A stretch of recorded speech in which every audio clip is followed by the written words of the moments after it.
Ini adalah keajaiban doa Rasulullah Shallallahu Alaihi Wasallam. Siapa sih yang nggak tahu Taif? Salah satu kota yang istimewa karena menyimpan banyak sekali sejarah. Salah satu sejarah yang paling familiar darinya adalah perjuangan baginda Nabi. Semua kita pasti tahu kalau Rasulullah pernah dilempari batu sampai berdarah-darah di kota ini. Andai saja waktu itu Rasul mengiyakan tawaran Jibril, mungkin kini Taif hanyalah sebuah nama.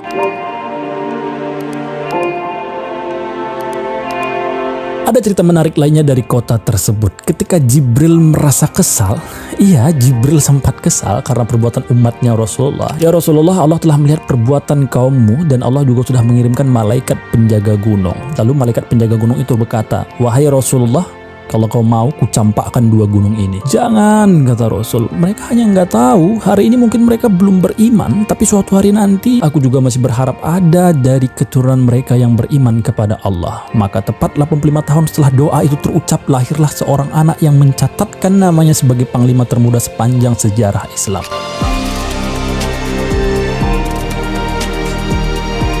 Ia bernama Muhammad bin Qasim Ats-Tsaqafi. Saat itu Islam sedang berada di bawah pimpinan dinasti Umayyah.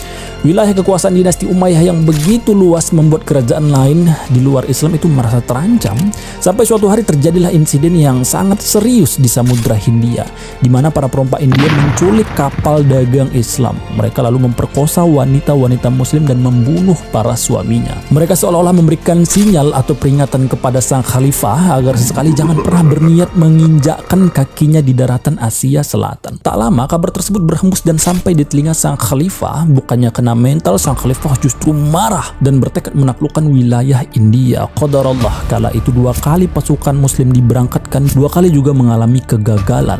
Nampaknya India memang nggak boleh dianggap remeh, karena memang India lebih berpengalaman dalam merakit senjata. Wajar usia negaranya juga lebih tua dibanding dinasti Umayyah yang baru seumur jagung. Tak kehabisan akal, Khalifah Al-Walid mendiskusikan strategi selanjutnya hingga akhirnya diputuskan untuk memberangkatkan pasukan Muslim gelombang ketiga.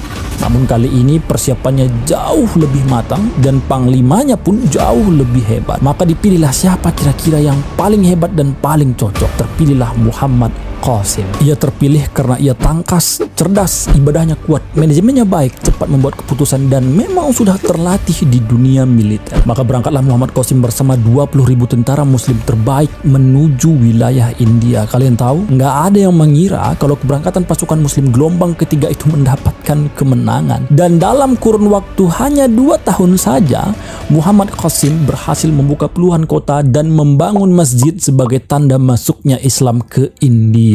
Masya Allah. Dan luas wilayah yang ditaklukkan 2 kali luas Jazirah Arab. Dan sekali lagi aku mau menegaskan kalau panglima muda terbaik tadi lahir dari rahim seorang wanita suku Thaqif yang dulunya pernah melempari Rasulullah Sallallahu Alaihi Wasallam. Lagi-lagi sejarah Islam memberi kita satu pelajaran bahwa segala kemungkinan bisa aja terjadi. Janganlah pernah menghakimi seseorang karena masa lalunya dan jangan menghukum seseorang karena keadaannya hari ini. Siapa yang tahu? Allahu a'lam bishawab. Silakan save dan share. Suka sejarah, follow aku di sini.